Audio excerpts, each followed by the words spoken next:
25 urte hauetan, 25 urte ditu bagerak, euskara inguruan sensibilizatzeko, euskara sustatzeko, ekimen eta kanpaina ugari egin ditu eta horietan parte hartzeko aukera eman digu.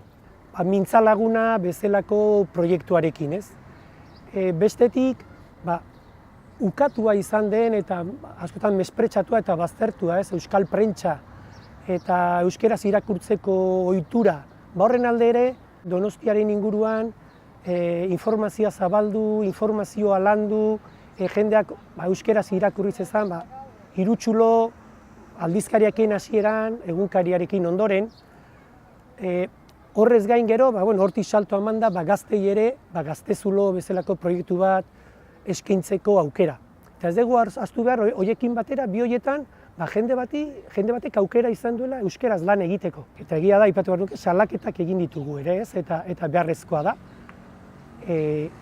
Salaketa hori egitea, eta horretarako egin ditugu aldi berean behaketak, ez? Behatu ditugu zinemaldia, jaiak, Donostian egiten diren ekitaldiak, eta niri, eta iaia sorreratik parte izan naiz bageran, askotan kide gisa, eta azken urteotan lehendakari moduan egon naiz, eta orduan, arlo pertsonalean ere asko eskaini dit, ez?